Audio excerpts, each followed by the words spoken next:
الحمدللہ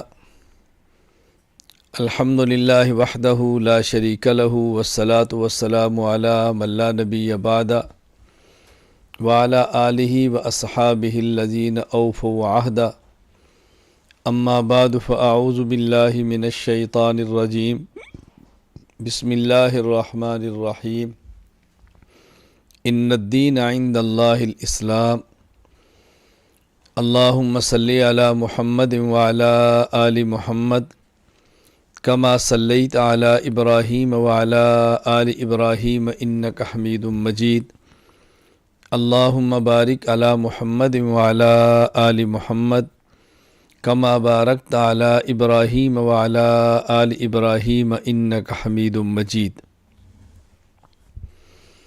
اللہ تعالیٰ جب کسی شخص کے ساتھ ہدایت کا اور خیر کا فیصلہ فرماتے ہیں تو اللہ تعالیٰ اس کے سینے کو دین کے لیے، اسلام کے لیے اور دیگر امور کے لیے کھول دیتے ہیں۔ اس لیے اللہ تعالیٰ سے شرح صدر کی دعا کرنا بہت ضروری ہے۔ آپ علماء کرام اور طلباء کرام 12 روزہ دورہ تحقیق المسائل میں شرکت کے لیے تشریف لائے ہیں۔ میں کوشش کروں گا انشاءاللہ العزیز آپ کی خدمت میں آج کی نشست میں کچھ باتیں کروں۔ انشاءاللہ دورہ تحقیق المسائل میں ایک نشست پھر ہوگی، اس سے کچھ بات کروں، ایک پھر نشست ہوگی، اس سے پھر بات کروں گا انشاءاللہ۔ ارادہ ہے میرا کہ اللہ تعالیٰ نے کرم فرمایا، اللہ تعالیٰ نے توفیق عطا فرمائی، موافقت رہی تو ہماری انشاءاللہ اسباق کے علاوہ 3 نشستیں ہوں گی۔ اس میں پہلی نشست آج ہے، اس لیے میں کچھ بنیادی باتیں آپ کی خدمت میں عرض کرتا ہوں، اس کو بہت اچھی طرح سمجھ لیں اور تحریر فرما لیں، اشارات لکھ لیں اور بعد میں اس کو پھر سنتے رہیں۔ پہلی بات، ہمارا تعارف کیا ہے، ہم کون ہیں؟ ہمارا تعارف یہ ہے کہ دین ہمارا اسلام ہے، مسلک ہمارا اہل سنت والجماعت ہے، مذہب ہمارا احناف ہے، منہج ہمارا دیوبندیت ہے۔ پہلی بات کہ ہمارا تعارف، اسلام یہ ہمارا دین ہے، اہل سنت والجماعت یہ ہمارا مسلک ہے، حنفیت یہ ہمارا مذہب ہے، دیوبندیت یہ ہمارا منہج ہے۔ دین، مسلک، مذہب اور منہج، ان میں فرق کیا ہے؟ دین نام ہے قطعیات کا، جس کی بنیاد پر اسلام اور کفر کا فیصلہ ہوتا ہے، اور دین صرف اور صرف ایک ہی ہے جس کا نام ہے دین اسلام۔ اس کے علاوہ باقی ادیان وہ کفر ہیں۔ قرآن کہتا ہے وَمَن يَبْتَغِ غَيْرَ الْإِسْلَامِ دِينًا فَلَن يُقْبَلَ مِنْهُ، جو شخص اسلام کے علاوہ کوئی اور دین لائے گا، کوئی اور دین تلاش کرے گا، کوئی اور دین رکھے گا، اللہ تعالیٰ اس کو ہرگز قبول نہیں فرمائیں گے۔ ان الدین عند اللہ الاسلام، دین اللہ تعالیٰ کے ہاں صرف اور صرف اسلام ہے۔ مسلک یہ نام ہے ظنیات کا، یعنی وہ نصوص جو قطعی نہیں ظنی ہیں، ان سے جو بات ثابت ہوگی اس کو مسلک کہیں گے۔ تو مسلک کی بنیاد پر اسلام اور کفر کا فیصلہ نہیں ہوتا، بلکہ مسلک کی بنیاد پر سنت اور بدعت کا فیصلہ ہوتا ہے۔ یہ شخص اہل سنت والجماعت ہے اعتقاداً، اور یہ شخص اہل بدعت، اہل ضلالت ہے اعتقاداً۔ تو یہ اعتقادی بدعتی ہے، اعتقادی سنی ہے۔ تو مسلک ظنیات کا نام ہے، اس کی بنیاد پر اسلام اور کفر کا فیصلہ نہیں ہوتا۔ مذہب اجتہادیات کا نام ہے، اور اجتہادیات کی بنیاد پہ نہ اسلام اور کفر کا فیصلہ ہوتا ہے، نہ سنت اور بدعت کا فیصلہ ہوتا ہے بلکہ حق اور خطا کا فیصلہ ہوتا ہے۔ اور یہاں حق اور خطا کا مطلب یہ ہے، اگر اجتہاد اور مسئلہ ٹھیک ہے تو دوہرا اجر، اگر اجتہاد اور مسئلے میں غلطی ہوگی تو اکارہ اجر۔ حق والا بھی جنتی ہے اور خطا والا بھی جنتی ہے، فرق اتنا ہے کہ حق سے دوہرا اجر ہے اور خطا سے اکارہ اجر ہے۔ منہج دیوبندیت یہ منہج کا نام ہے، طریقہ کار کا نام ہے، پالیسی کا نام ہے۔ ایک ہے کار، ایک ہے طریقہ کار، ایک ہے کام، ایک ہے کام کرنے کا طریقہ کیا ہے۔ تو دیوبندیت یہ منہج ہے کہ ہم نے دین کا کام کیسے کرنا ہے۔ پہلے اپنا تعارف سمجھ لیں۔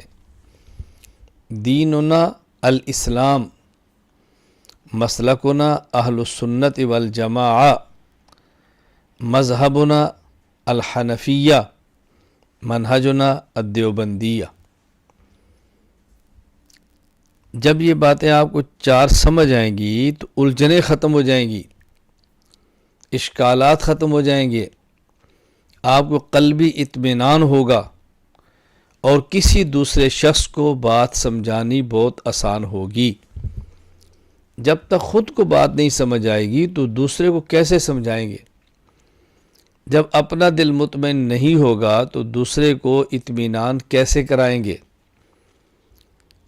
ہاں، جو بندہ آپ تک نہیں پہنچا، آپ کے بارے میں بات سنتا ہے، آپ کو نہیں سنتا، وہ آپ کے بارے میں جو باتیں کرے وہ کرتا رہے۔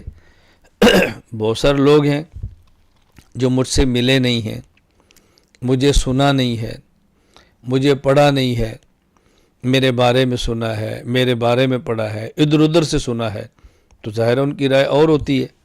میں ان پہ ناراض بھی نہیں ہوتا، غصہ بھی نہیں ہوتا، محسوس بھی نہیں کرتا۔ ہاں، تعجب ضرور ہوتا ہے کہ بغیر سنے آپ نے رائے کیسے قائم کر لی، بغیر پڑھے رائے قائم کیسے کر لی ہے۔ تو سب سے پہلے اپنے تعارف کو سمجھیں۔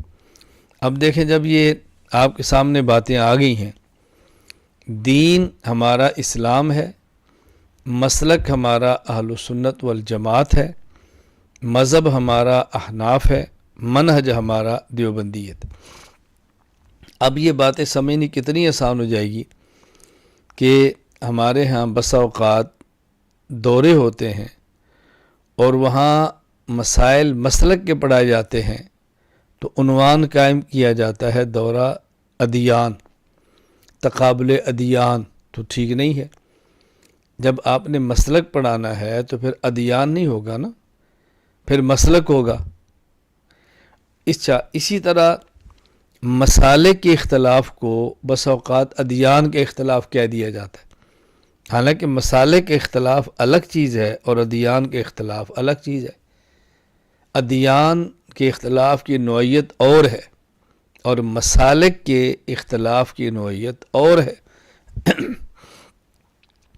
اور بسا اوقات یہ بات نہ سمجھنے کی وجہ سے لوگ خود کو مسلکی کہنا پسند نہیں کرتے۔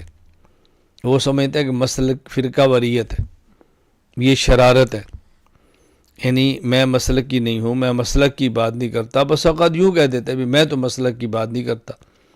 بھئی جب ہم اہل السنت ہیں تو اہل السنت والجماعت کی بات کیوں نہیں کرتے؟ ہم اسلام کی بات بھی کریں گے، اہل السنت والجماعت کی بات کریں گے، اس میں حرج کی بات کیا ہے؟ یہ بات سمجھنا از حد ضروری ہے، کیونکہ ہم مسلمان ہیں، ہمارا دین اسلام ہے، لہٰذا ہم دین اسلام کے علاوہ کسی بھی دین کو، دین یہود، دین نصارہ، دین ہنود، اس کو حق نہیں سمجھتے بلکہ باطل سمجھتے ہیں۔ اسلام نہیں سمجھتے، اس کو کفر سمجھتے ہیں۔ ہمارا مسلک اہل السنت والجماعت ہے۔ اہل السنت والجماعت کے علاوہ جو مسالک ہوں گے ہم اس کو کفر نہیں کہتے بلکہ اس کو ضلالت کہتے ہیں۔ یہ نہیں کہ جو اہل السنت والجماعت نہیں وہ کافر ہے، جو اہل سنت والجماعت نہیں وہ مسلمان نہیں ہے، نہیں، یہ اسلام اور کفر کے اختلاف نہیں بلکہ ہدایت اور ضلالت کے اختلاف ہے۔ مذاہب حضرت امام مالک، حضرت امام شافعی، حضرت امام احمد رحمہم اللہ تعالی، یہ ائمہ مجتہدین ہیں۔ ان سب سے بڑے امام اعظم امام ابو حنیفہ رحمہ اللہ تعالی مجتہد اعظم ہیں، فقیہ اعظم ہیں، امام اعظم ہیں، سید الفقہاء والمجتہدین ہیں۔ تو ہم اپنے مذہب کے علاوہ باقی 3 مذاہب کو باطل نہیں کہتے، ضال اور گمراہ نہیں کہتے، ہاں ہم ان کو مختی کہتے ہیں۔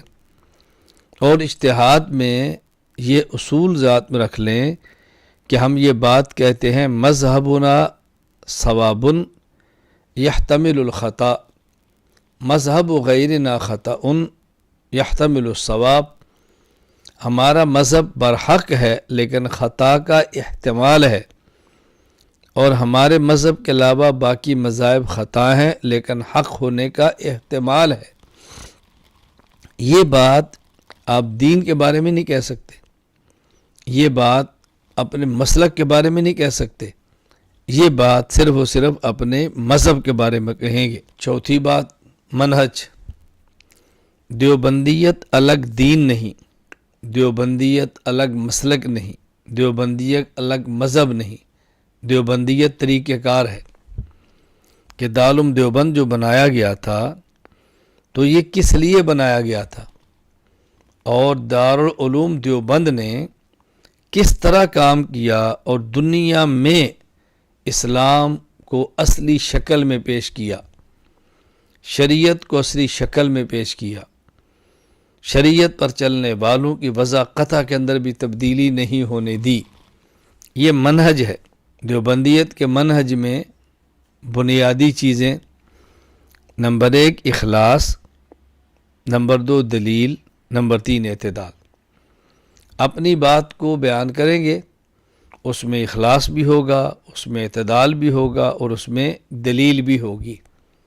یوں اس کو لے کر چلیں گے، یہ ہمارا ایک منہج ہے، ہمارا کام کرنے کا طریقہ ہے۔ ان باتوں کو سمجھنا از حد ضروری ہے، ان باتوں کو سمجھنا از حد ضروری ہے۔ نمبر 1 ہمارا تعارف کیا ہے، میں نے یہ مختصر سا آپ کی خدمت میں پیش کیا ہے۔ دین ہمارا اسلام ہے، مسلک ہمارا اہل سنت والجماعت ہے، مذہب ہمارا احناف ہے، منہج ہمارا دیوبندیت ہے۔ دوسری بات یہ اچھی طرح سمجھ لیں، آج ایک آواز لگائی جاتی ہے اتحاد امت کی۔ ہم اتحاد امت کے مخالف نہیں ہیں، لیکن اتحاد امت کا مطلب سمجھنا ضروری ہے۔ اتحاد امت کا ایک مفہوم یہ ہے کہ اخلاف کو اسلاف سے جوڑو، بعد والوں کو پہلوں سے جوڑو۔ ایک اتحاد امت کا معنی یہ ہے۔ اتحاد امت کا دوسرا مفہوم یہ ہے کہ جو اس وقت امت کے افراد موجود ہیں ان کو اکٹھا کرو۔ ٹھیک ہے، اتحاد امت کا مفہوم دونوں ٹھیک ہے، لیکن بات سمجھیں، اتحاد امت کا پہلا مفہوم کہ اخلاف کو اسلاف، بعد والوں کو پہلوں کے ساتھ جوڑیں، یہ تب ہوگا جب بعد والے وہی عقیدہ اختیار کریں جو پہلو کا ہے، بعد والے وہی نظریہ لیں جو پہلے لوگوں کا ہے۔ جب بعد والے نظریہ الگ رکھیں گے تو بعد والے پہلوں سے کیسے جڑیں گے؟ اس لیے ہماری محنت ہے عقائد کی، ہماری محنت ہے اعمال کی، ہماری محنت ہے دلائل سے مسائل کی، کہ جو ہمارے اکابر کا تھا عقیدہ اور مسلم اسی کو برقرار رکھیں۔ تو ہم تحقیق نہیں کرتے مستقل، ہم پہلے حضرات کی بات کو آگے نقل کرتے ہیں، لیکن نقل دلائل کے ساتھ کرتے ہیں، اس لیے اس کا نام تحقیق رکھتے ہیں۔ تحقیق کا معنی یہ نہیں ہے کہ ان کے خلاف کوئی تحقیق کرتے ہیں، ریسرچ کرتے ہیں۔ تحقیق کا معنی یہ ہے کہ جس پر انہوں نے تحقیق کر دی ہے ہم انہی کو آگے پڑھاتے ہیں اور انہی کو آگے نقل کرتے ہیں۔ ایک اتحاد امت کا معنی یہ ہے۔ اتحاد امت کا دوسرا معنی کہ اس وقت جو لوگ اکٹھے ہیں، جو لوگ موجود ہیں، ان کو اکٹھا کریں۔ سوال یہ ہے کہ دین میں اتحاد امت کیسے ہوگا؟ اسلام اور کفر کیسے اکٹھے ہوں گے؟ مسالک کا اتحاد کیسے ہوگا؟ ضلالت اور ہدایت کیسے اکٹھے ہوں گے؟ اچھا، اسی طرح جو مذہب کا اختلاف ہے، اختلاف مذاہب، اس میں اتحاد کیسے ہوگا؟ ایک بندہ حنفی بھی ہو، وہی بندہ مالکی بھی ہو، کیسے ہوگا؟ اسی طرح مناہج کا اختلاف ہے، کام کا طریقہ کار ہے، ہر بندے کا اپنا طریقہ ہے، جو گمراہی بھی نہیں ہے، باطل بھی نہیں ہے، تو اس کو ایک کرنے کی ضرورت کیا ہے؟ اس لیے اتحاد امت کا معنی یہ ہے کہ اختلافات کو برقرار رکھتے ہوئے مشترکات کو قبول کریں اور ایک دوسرے کو برداشت کریں۔ جو اختلاف ہے اس کو اختلاف رکھیں، جو مشترکات ہے اس پر اکٹھے ہو جائیں اور ایک دوسرے کو برداشت کریں۔ یہ ہے اتحاد امت، اور ہم اس کے لیے تیار ہیں۔ آج دیکھیں، آپ اس دورہ تحقیق المسائل میں جتنے اسباق پڑھیں گے، ہمارے اسباق کی بنیاد یہ نہیں کہ ہم دوسروں پر رد کرتے ہیں، ہمارے اسباق کی بنیاد یہ ہے کہ اپنے عقیدے کو بیان کرتے ہیں، اپنے مسائل کو بیان کرتے ہیں، اپنی باتیں دلائل سے اپنے بچوں کو سمجھاتے ہیں۔ تو ہمارے دورہ تحقیق المسائل کا بنیادی مقصد اپنوں کو اپنی چیزیں پڑھانا ہے، نہ کہ اپنوں کو غیروں کے خلاف تیار کرنا ہے۔ تو اتحاد امت کا یہ معنی بھی ٹھیک ہے۔ اس لیے جب مجھ سے کوئی شخص کہتا ہے اتحاد امت کے آپ قائل ہیں، میں نے کہا جی بالکل قائل ہوں، صرف قائل نہیں فاعل بھی ہوں۔ میں تو اتحاد امت پر گامزن ہوں، میں تو چاہتا ہوں امت متحد ہو۔ ہم چاہتے ہیں بھی جو ہمارا عقیدہ ٹھیک ہے اس کو دوسرے لوگ قبول کر لیں، ہمارا مسلک ٹھیک ہے دوسرے قبول کر لیں۔ ہاں، لیکن نہیں قبول کرتے تو ہم ان کو برداشت کرتے ہیں، ہمیں وہ برداشت کریں۔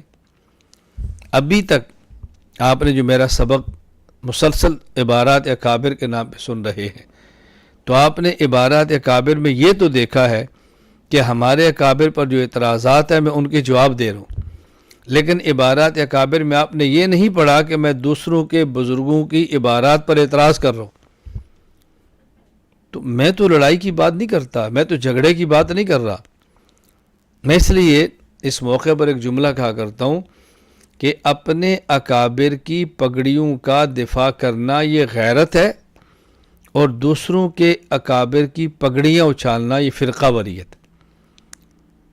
میں اپنے اکابر کی پگڑیوں کا دفاع کرتا ہوں جو کہ غیرت ہے، اور دوسروں کے اکابر کی پگڑیاں نہیں اچھالتا جو کہ فرقہ واریت ہے۔ تو ہم فرقہ واریت نہیں پھیلاتے، ہاں غیرت کے ساتھ دین کا کام کرتے ہیں، مسلک کا کام کرتے ہیں، مذہب کو عام کرتے ہیں، اپنے منہج کے مطابق چلتے ہیں۔ ان باتوں کو آپ اچھی طرح ذہن نشین فرما لیں۔ نمبر 1، ہمارا تعارف کیا ہے، میں نے اس پہ بات کی ہے۔ نمبر 2، اتحاد امت کا مطلب کیا ہے۔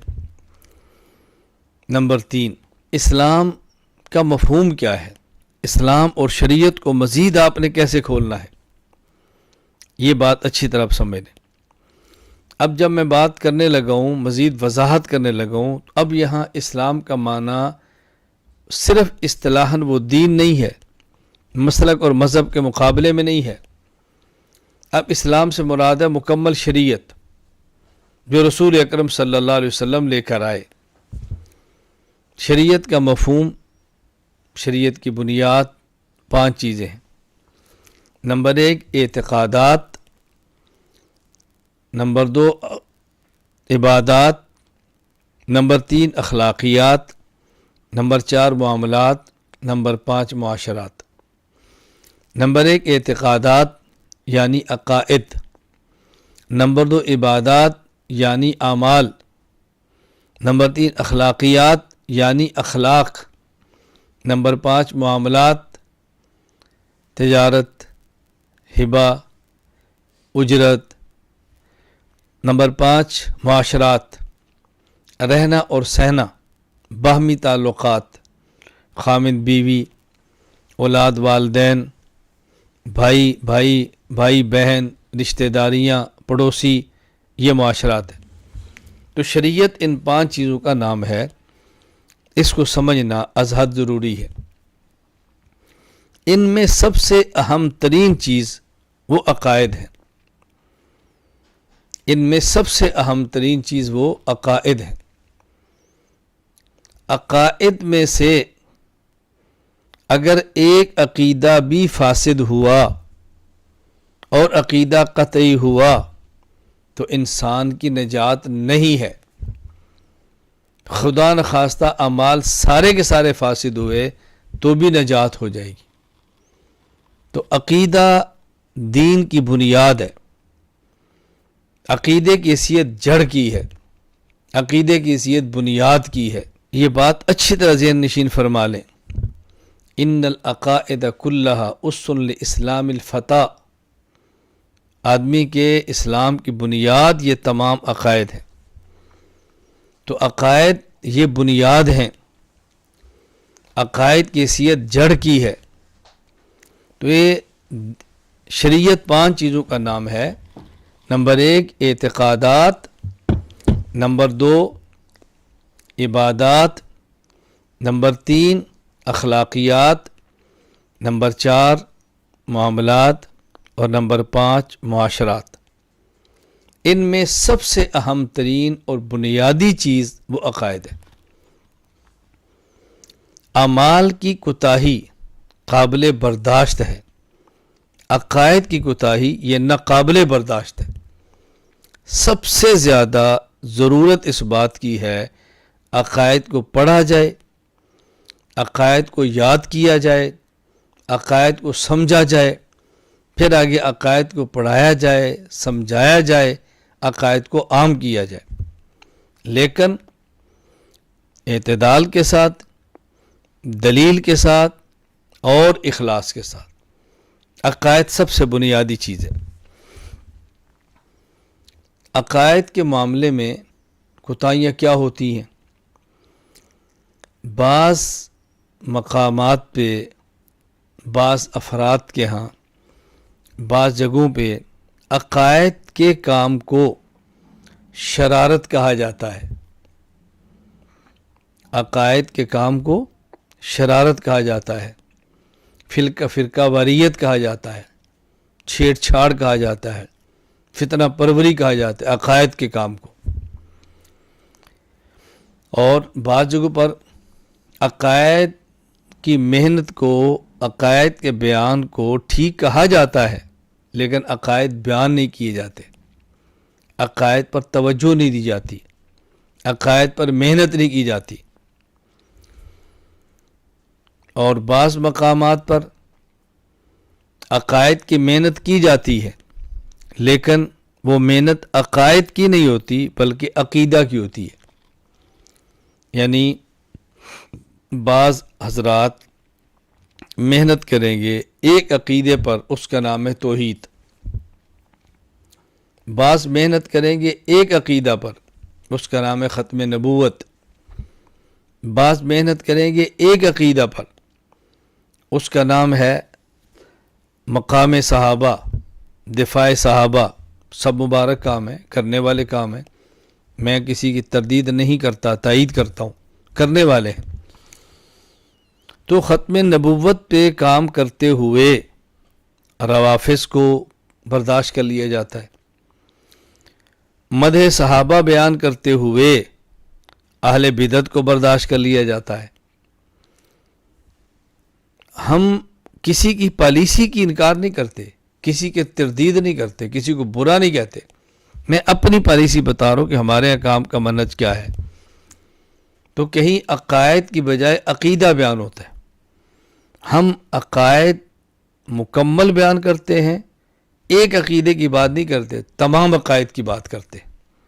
عقیدہ توحید بھی، عقیدہ ختم نبوت بھی، عقیدہ مقام و دفاع صحابہ بھی رضی اللہ عنہم، اور دیگر جو بھی عقائد ہیں، عصمت انبیاء ہے، حیات النبی ہے، ثواب و عذاب خبر ہے، جو بھی عقائد ہیں ہم تمام عقائد کی بات کرتے ہیں۔ پھر جہاں عقائد پر کام ہوتا ہے تمام پر، اگر کسی جگہ عقائد پر کام ہو تو عقائد کے ساتھ ساتھ خانقاہی ماحول نہیں ہوتا، اللہ اللہ کی آوازیں نہیں آتی، اعمال پر توجہ کم ہوتی ہے۔ ہم عقائد پر کام کرتے ہوئے مکمل خانقاہی ماحول بناتے ہیں۔ میں اس کو سمجھانے کے لیے دو لفظ استعمال کرتا ہوں۔ کہیں عقائد کا کام ہوتا ہے جسے ہم کہتے ہیں نظریہ، وہاں خانقاہی کام نہیں ہوتا جسے ہم کہتے ہیں تزکیہ۔ نظریہ کی محنت ہوتی ہے، تزکیہ کی محنت نہیں ہوتی۔ نظریہ بیان کیا جائے گا، نظریاتی طور پہ افراد تیار کیے جائیں گے، لیکن پڑھنے والوں میں تہجد کی محنت کرنا، اشراق کی محنت کرنا، وابین کی محنت کرنا، چاش کی محنت کرنا، ذکر کی محنت کرنا، تلاوت کی محنت کرنا، درود پاک کثرت سے پڑھانا، یہ جو محنت ہے ساتھ یہ نہیں ہوتی۔ اور جہاں خانقاہی ماحول ہے، تزکیہ ہوتا ہے، اللہ اللہ سکھایا جاتا ہے، مراقبے کیے جاتے ہیں، وہاں مستقل عقائد پر کام نہیں ہوتا۔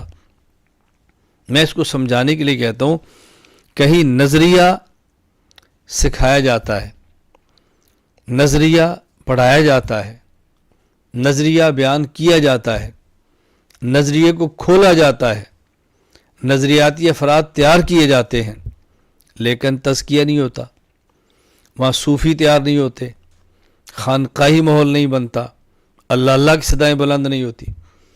کئی صوفی تیار ہوتے ہیں، خانقاہوں کا ماحول ہوتا ہے، اللہ اللہ کی صدائیں گونجتی ہیں، لیکن وہاں نظریہ پر کام نہیں ہوتا۔ تو ہم نے کوشش کی ہے یہاں نظریہ بھی ہو، تزکیہ بھی ہو، نظریہ بھی ہو، تزکیہ بھی ہو، عقائد کے لیے درسگاہ بھی ہو، اور اخلاق اور اعمال کے لیے ہمارے ہاں نظریے کے لیے درسگاہ بھی ہو، اور اعمال کے لیے خانقاہ بھی ہو، اخلاق کے لیے خانقاہ بھی ہو۔ ان چیزوں کو اکٹھا کریں۔ میں اس کو مزید پھیلا کر یہ بات بھی کہتا ہوں کہ بعض مقام پہ دارالفتاء ہے، مسائل دلائل سے بیان کیے جاتے ہیں، کہیں درسگاہ ہے، عقائد ٹھوک کے بیان کیے جاتے ہیں، جرأت سے بیان کیے جاتے ہیں، کہیں خانقاہ ہے، اللہ اللہ کیا جاتا ہے، درسگاہ ہے عقائد کی، دارالفتاء ہیں مسائل کے، اور خانقاہیں ہیں اللہ اللہ کے لیے۔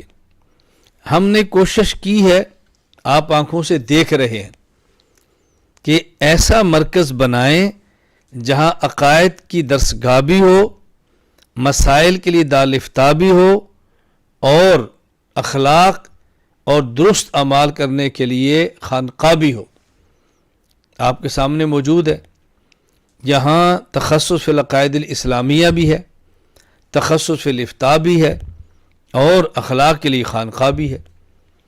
میری یہ تمنا بھی ہے، اور صرف تمنا نہیں، میری کوشش بھی ہے کہ دنیا بھر میں ایسے مراکز قائم کر دیے جائیں جہاں عقائد کی درسگاہ بھی ہو، مسائل کے لیے دارالفتاء بھی ہو، اور اخلاق کے لیے خانقاہ بھی ہو۔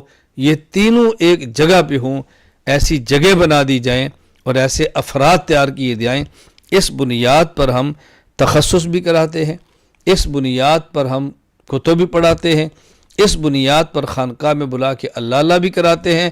ابھی آپ طلباء کرام، علماء اعظام تشریف لائے ہیں پڑھنے کے لیے، آپ دیکھ رہے ہیں عقائد بھی سکھائے جا رہے ہیں، مسائل پر بھی بات ہو رہی ہے، اور تہجد کی ترغیب دی جا رہی ہے، فجر کے بعد اشراق تک اللہ اللہ کرایا جا رہا ہے، اوابین کی ترغیب دی جا رہی ہے، اشراق پر ترغیب دی جا رہی ہے۔ کوشش ہماری یہ ہے کہ یہاں سے تیار ہونے والا شخص عقائد میں متکلم بھی بنے، مسائل میں مفتی بھی بنے، اور اللہ اللہ اور اخلاق میں صوفی بھی بنے، متکلم بھی ہو، مفتی بھی ہو، اور صوفی بھی ہو، تصوف بھی عوام کے سامنے پیش کرے، علماء کے سامنے پیش کرے۔ تو یہ میں نے مختصر سی گفتگو کی آپ کو سمجھانے کے لیے۔ نمبر 1 ہمارا تعارف کیا ہے، نمبر 2 اتحاد امت کا مطلب کیا ہے، نمبر 3 ہمارے مرکز میں کیا پڑھایا جاتا ہے، کیا سکھایا جاتا ہے، کیا طلباء کو خدمت میں پیش کیا جاتا ہے، اس لیے میں یہاں آنے والے طلباء سے ایک بات کہتا ہوں، بطور خاص جو طلباء مجھ سے بیعت ہوتے ہیں، اور علماء سے میں کہتا ہوں جو مزید افراد تیار کرنا چاہتے ہیں، کوئی طالب علم اولیٰ سے لے کر تخصص تک، اولیٰ سے لے کر دورہ حدیث تک، ہر سال ہمارے پاس 12 دن کا دورہ تحقیق المسائل کرے، فراغت کے بعد 1 سالہ تخصص فی العقائد الاسلامیہ کرے اور ہماری ترتیب کے مطابق کرے، اس کے بعد پوری دنیا میں جہاں جاہدین کا کام کریں، انشاءاللہ ثم انشاءاللہ۔ میں اسباب کو دیکھ کر یہ بات کہتا ہوں کہ عقائد اور دین کی محنت میں وہ ناکام نہیں ہوگا انشاءاللہ۔ طلبہ اس پر توجہ دے، اس پر محنت کریں۔ اب بھی تشریف لائے ہیں، آپ کو تقریباً 1 ہفتہ ہو گیا ہے یہاں پڑھتے ہوئے، مزید 1 ہفتہ باقی ہے۔ آپ نے عقائد بھی پڑھنے ہیں، آپ نے مسائل بھی پڑھنے ہیں، اور آپ نے اپنا تزکیہ بھی کرنا ہے، اللہ اللہ بھی کرنا ہے، خانقاہی نظام بھی سمجھنا ہے، خود کو اللہ سے بہت مضبوط اپنا تعلق اللہ تعالیٰ کی ذات سے قائم کرنا ہے۔ یہ بات آپ اچھی طرح سے نشین فرما لیں۔ عام طور پر مدارس میں اس حد تک بات کی جاتی ہے، طلباء کو یہ بات سمجھائی جاتی ہے۔ میں اپنے ہاں آنے والے ہر عالم کو، ہر طالب علم کو، ہر طالب اصلاح کو ایک بات اور کہتا ہوں، اور بڑی تاکید سے کہتا ہوں۔ ہمارے ملک کا نام پاکستان ہے، اسلامی جمہوریہ پاکستان۔ ہمارے خطے کا نام پاکستان ہے، ہمارا شناختی کارڈ پاکستان کا ہے، پاسپورٹ آپ کا پاکستان کا ہے، آپ کی نیشنلٹی پاکستانی ہے، آپ کی جنسیت پاکستانی ہے، آپ پاکستانی ہیں۔ اپنے ملک کے ساتھ وفاداری کریں، اپنے ملک کی حفاظت کریں، اپنے ملک کو خانہ جنگی سے بچائیں، اپنے ملک کو فرقہ واریت کی آگ سے بچائیں، اپنے ملک کی حفاظت کریں، اپنے ملک کا خیال فرمائیں، اپنے ملک کو بچائیں۔ جس حد تک اللہ تعالیٰ توفیق عطا فرمائے اپنی توانائی اس پہ خرچ کریں، اور جو بات میں نے سمجھانی ہے اس کو اچھی طرح پلے باندھ لیں۔ پاکستان بنا ہمارے اکابرین نے بنایا، حکیم الامت مولانا اشرف علی تھانوی رحمہ اللہ تعالی، شیخ الاسلام ظفر احمد عثمانی رحمہ اللہ تعالی، شیخ الاسلام علامہ شبیر احمد عثمانی رحمہ اللہ تعالی، مفتی دارالعلوم دیوبند مفتی محمد شفیع صاحب رحمہ اللہ تعالی۔ یہ حضرات بنیادی ہیں پاکستان کو بنانے والے۔ یہ نقطہ اچھی طرح سمجھ لیں، جب ہندوستان تقسیم ہوا، اختلاف ہوا، خود ہمارے اکابر علماء دیوبند کے درمیان اختلاف ہوا، وہ اختلاف اس پہ نہیں تھا کہ پاکستان بنانا ہے یا نہیں بنانا، وہ اختلاف اس پہ تھا کہ ہند کو تقسیم کرنا ہے یا نہیں کرنا۔ تقسیم ہند الگ چیز ہے، قیام پاکستان الگ چیز ہے۔ شیخ الاسلام سید حسین احمد مدنی رحمہ اللہ تعالی اور کچھ اکابر کی رائے یہ تھی کہ ہند کو تقسیم نہیں ہونا چاہیے، اس سے نقصانات ہوں گے۔ حضرت تھانوی رحمہ اللہ کی رائے یہ تھی نہیں، ہو جائے، اس سے الگ ملک بن جائے تو فائدہ ہونا چاہیے۔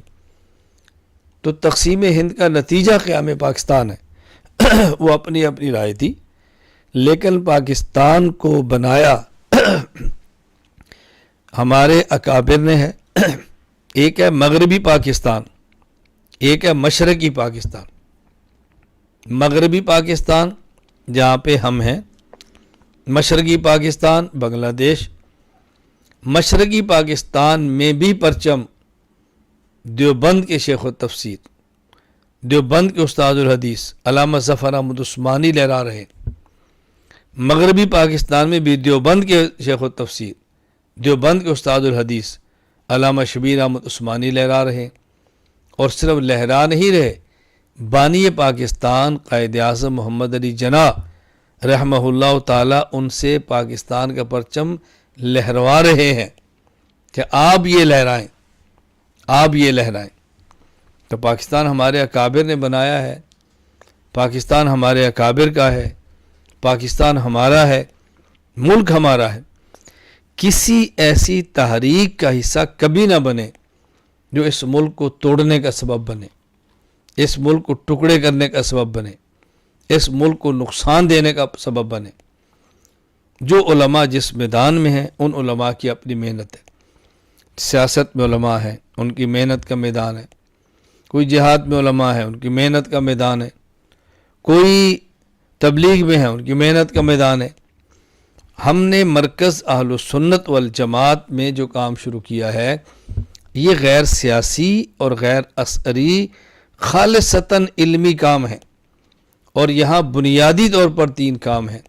نمبر 1 عقائد اور تمام عقائد، نمبر 2 مسائل اور جس حد تک ممکن ہے تمام مسائل، نمبر 3 اخلاق تربیت۔ تو عقائد کے لیے درسگاہ ہے، مسائل کے لیے دارالفتاح ہے، اور اخلاق کی اصلاح کے لیے خانقاہ ہے۔ یہاں آنے والا ہر عالم اور ہر طالب علم یہ سمجھے کہ یہ 3 چیزوں پر بات کرتے ہیں، 3 چیزوں کو سکھاتے ہیں، 3 چیزیں یہاں کی بنیاد ہیں۔ اس کو ذہن میں رکھ کے آپ تشریف لائیں گے تو کبھی آپ کو الجھن نہیں ہوگی، یہاں رہ کر پڑھیں گے تو کبھی آپ کو الجھن نہیں ہوگی، یہاں رہ کر محنت فرمائیں گے تو کبھی آپ کو الجھن نہیں ہوگی۔ آپ طلبہ کرام دورہ تحقیق المسائل کو توجہ کے ساتھ پڑھیں، اسباق میں پابندی سے شرکت کریں، اساتذہ کرام کا قرب حاصل کریں، فائلیں اپنی تیار کریں، اپنے نوٹس تیار کریں، پورے عالم میں کام کرنے کی فکر اپنے اندر پیدا کریں، تو انشاءاللہ العزیز اللہ کو منظور ہوا تو کام بہت آگے بڑھے گا، کام بہت زیادہ آگے نکلے گا، کام پھیلے گا۔ اس لیے کہ ہم علماء رسول اکرم صلی اللہ علیہ وسلم کے بطور خاص وارث ہیں، انبیاء علیہ السلام کے وارث ہیں، ان العلماء ورثۃ الانبیاء۔ لہٰذا ہمارے پیغمبر چونکہ عالمی پیغمبر ہیں، ہم نے عالمی فکر کو سامنے رکھتے ہوئے، عالمی سوچ کو سامنے رکھتے ہوئے اپنا کام کرنا ہے۔ پورے عالم میں شاید ہم جا نہ سکیں لیکن ہماری آواز پورے عالم میں پہنچے گی انشاءاللہ۔ جو جدید اسباب، جو جدید وسائل، جو جدید ذرائع ابلاغ ہیں ہم ان کو اختیار کریں، اور ان وسائل، اسباب اور ذرائع ابلاغ کے ذریعے اپنی حق کی آواز پورے عالم میں اعتدال کے ساتھ پہنچانے کا، پھیلانے کا ایک فیصلہ کریں، اور اس کے لیے محنت کریں اور تگ و دو کریں۔ جب ہمارا عقیدہ ٹھیک ہے، ہم اپنے ٹھیک عقیدے کو چھپا کر کیوں بیٹھیں؟ جب ہمارے مسائل ٹھیک ہیں، ہم ان مسائل کا اظہار کیوں نہ کریں؟ جب ہمارے پاس دلائل موجود ہیں تو دلائل کے ساتھ میدان میں کیوں نہ اتریں؟ ہم نے پورے عالم میں کام کرنا ہے، پورے عالم میں اپنی آواز کو پہنچانا ہے، اور جہاں جہاں افراد موجود ہیں، جہاں جہاں لوگ بستے ہیں، اور جہاں جہاں موقع ملتا ہے ہم نے اپنی بات کو انشاءاللہ العزیز عام کرنا ہے۔ یہاں میں ایک بطور لطیفہ کی بات عرض کروں، سادہ طلبہ کرام کو میں سناتا رہتا ہوں، جب یہ پورے عالم کی باری آتی ہے تو یہاں غلط فہمی کو دور کرنا ضروری ہے۔ علمی لطیفہ ہے، میں بطور مزاح کی عرض کرتا ہوں کہ میرے پاس کچھ افراد تشریف لائے اور مجھ سے کہا کہ مولانا صاحب آپ نے تبلیغ میں سال لگایا ہے؟ میں نے کہا نہیں۔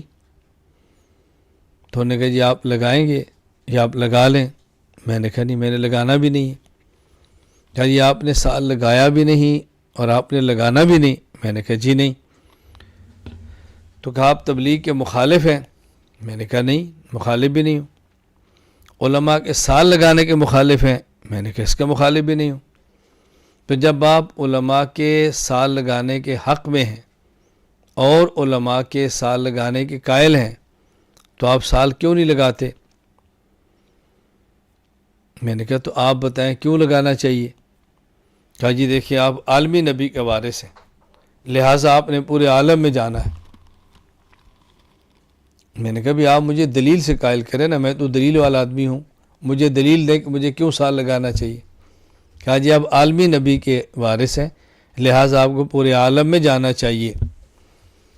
میں نے کہا جن عالمی نبی صلی اللہ علیہ وسلم کا میں وارث ہوں، مجھے یہ بتائیں کہ وہ عالم میں گئے ہیں، پورے عالم میں؟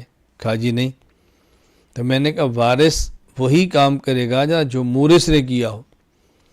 جن کا میں وارث ہوں وہ عالم کے نبی ہیں لیکن عالم میں گئے نہیں، تو میں جو ان کا وارث ہوں میرے ذمہ پورے عالم میں جانا کیسے ضروری ہے؟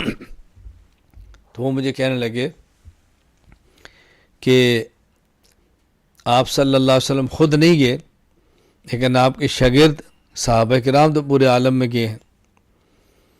میں نے کہا یہ میرے شاگرد بیٹھے ہیں، آپ ان کو بھی پورے عالم میں لے جائیں۔ بھئی مسئلہ ان کے عالم میں جانے کا نہیں ہے، مسئلہ میرے پورے عالم میں جانے کا ہے۔ اس پر دلیل پیش کریں کہ مجھے جانا چاہیے، اس پر دلیل نہ پیش کریں کہ میرے شاگردوں کو جانا چاہیے۔ اب اس سے ان کے پاس جواب نہیں تھا۔ تو میں نے کہا دیکھو، اس لیے ہمارے تبلیغ کے بزرگ جب جماعتیں بھیجتے ہیں تو ان کو ہدایت دیتے ہیں کہ آپ نے علماء کو دعوت نہیں دینی، آپ نے علماء کو کارگزاری سنانی ہے۔ آپ نے کارگزاری سنانے کی بجائے مجھے دعوت دینی شروع کر دی ہے، تو چونکہ آپ نے اپنے اصول کو توڑ دیا ہے، اپنے اصول کو توڑنے کا آپ کو نقصان ہوا کہ آپ خاموش ہو گئے۔ اگر آپ بزرگوں کے اصول کے مطابق تبلیغ کا کام کرتے تو کبھی بھی آپ کو تکلیف نہ ہوتی، کیونکہ ہمارے اکابر کا اصول ہے جو تبلیغ والے ہیں کہ جب علماء کی خدمت میں جائیں تو علماء کو ہدیہ دیں اور کارگزاری سنائیں۔ آپ نے مجھے ہدیہ بھی نہیں دیا اور کارگزاری بھی نہیں سنائی، بلکہ آپ نے مجھے دعوت دینی شروع کر دی۔ تو آپ نے اصول توڑا ہے تو پھر اصول توڑنے کا نقصان تو ہوگا نا۔ تو یہ میں صرف اس بات پہ سنا رہا ہوں کہ ہم عالمی نبی صلی اللہ علیہ وسلم کے امتی ہیں، ہم نے پورے عالم میں کام کرنا ہے، اپنے کام کو پورے عالم میں پھیلانا ہے، ہم نے اپنے کام کو پورے عالم میں پہنچانا ہے۔ اس لیے اسباب، وسائل، ذرائع ابلاغ اس کو سیکھیں، استعمال کرنے کا طریقہ سیکھیں اور اس کو لے کر چلیں۔ آپ یقین فرمائیں، آپ تو مرکز میں بہت دیر کے بعد آئے، ہم نے تو آج سے یوں سمجھے تقریباً 22 سال پہلے یہاں کام شروع کیا، اور آپ حضرات 22 سال بعد آئے ہیں۔ اب آپ کو تو یہاں کا ماحول کا اندازہ نہیں ہے، آپ کو تو یہاں کا اندازہ نہیں ہے نا اس ماحول کا کہ یہاں کیسے کام ہوا اور کیا ترتیب بنی۔ آپ کے یہاں دورہ تحقیق المسائل کی نگران ہے مفتی عاطف حنوی صاحب دامت برکات، تو میں ان سے کہوں گا کہ آپ کو اگر دورے کے دوران وقت ہو تو میری کارگزاریاں ہیں وہ آپ کو بیان سنائیں، یہاں مرکز کیسے بنا اور ہم نے شروع میں کیسے کام کیا، آپ اس کو سنیں ساری بات کو۔ میں اس طرح بھی یہ سمجھانا چاہ رہا ہوں کہ جب کام کا آغاز کیا ہے اس وقت کی بات ہے، میڈیا پر ہم نے کام کیا تو ہمارے تمام علماء تقریباً اس بات پر متفق تھے کہ اس میڈیا کا استعمال کرنا جائز نہیں ہے، یہ ویڈیوز کا استعمال کرنا جائز نہیں ہے، لیکن میں تنہا تھا اور میں لگا رہا۔ آج ہر ادارہ، آج اکثر جماعتیں وہ اس بات پر آئی ہیں کہ میڈیا کو استعمال کرنا چاہیے۔ کیوں؟ میں اس کو حق سمجھتا ہوں، میں اس کو ٹھیک سمجھتا ہوں، میڈیا کے استعمال کو اشاعت دین کے لیے مفید سمجھتا ہوں، تو میں اس کو کر رہا ہوں۔ میں آپ حضرات سے بھی گزارش کروں گا اپنے عقائد پختہ کریں، دلائل کے ساتھ سیکھیں، شبہات کے جواب سیکھیں، مسائل کو دلائل کے ساتھ سیکھیں، اپنا تزکیہ، اپنی تربیت، اپنی اصلاح کروائیں، اور پھر ذرائع ابلاغ، جدید وسائل اور اسباب اختیار کریں اور اپنی آواز کو پورے عالم میں پھیلا دیں، اپنی آواز کو پوری دنیا میں پھیلائیں۔ تو آپ حضرات اس کی نیت فرمائیں کہ ہم انشاءاللہ العزیز اپنے عقائد کو دلائل کے ساتھ سیکھیں گے، مسائل کو دلائل کے ساتھ سیکھیں گے، اور جو وقت ہمارے پاس یا مرکز میں موجود ہے ہم انشاءاللہ العزیز توجہ کے ساتھ پڑھیں گے، اصولوں کی پابندی کریں گے، قوانین کی پابندی کریں گے، اللہ اللہ کی عادت بنائیں گے، اللہ اللہ کرنا اپنا مزاج بنائیں گے، گناہوں سے بچیں گے، گناہوں سے بچ کر دین کا کام کریں گے انشاءاللہ العزیز، پھر آپ دیکھیں اس کا کتنا فائدہ ہوتا ہے۔ اللہ تعالیٰ مجھے اور آپ سب کو دین کی مقبول خدمت کے لیے قبول فرما لے۔ بآخر دعوانا ان الحمد للہ رب العالمین۔ الحمد للہ رب العالمین والصلاة والسلام علی رسولہ وعلی آلہ واصحابہ اجمعین۔ ربنا ظلمنا انفسنا وان لم تغفر لنا وترحمنا لنکونن من الخاسرین۔ ربنا آتنا فی الدنیا حسنۃ وفی الآخرۃ حسنۃ وقنا عذاب النار۔ رب اغفر وارحم وانت خیر الراحمین۔ اللہم طہر قلوبنا من النفاق واعمالنا من الریا والسنتنا من الکذب واعیننا من الخیانہ فانک تعلم خائنۃ الاعین وما تخفی الصدور۔ اے اللہ کریم ہم سب کو گناہوں سے محفوظ فرما، گزشتہ گناہوں کو اپنے کرم سے معاف فرما۔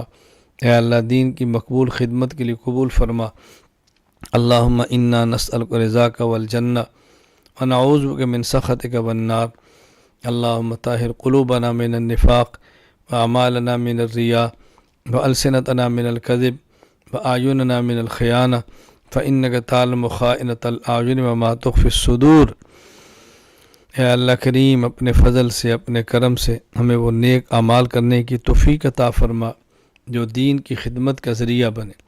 اے اللہ کریم ان گناہوں سے ہماری حفاظت فرما جو دین سے محروم ہونے کا سبب بنے۔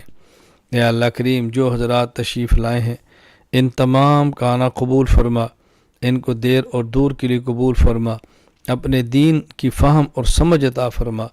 اے اللہ کریم اس مرکز کو شاد اور آداب فرما، اس کے فیض کو پورے عالم میں عام فرما۔ اے اللہ اس کے فیض کو پورے عالم میں عام فرما۔ اے اللہ اس کے فیض کو پورے عالم میں عام فرما، شرور سے، فتنوں سے ہماری حفاظت فرما، دین کی خدمت کے لیے قبول فرما۔ وصلی اللہ تعالی علی رسول خیر خلقہ محمد وعلی آلہ وصحابہ اجمعین۔ آمین برحمتک یا ارحم الراحمین۔ السلام علیکم ورحمۃ اللہ وبرکاتہ۔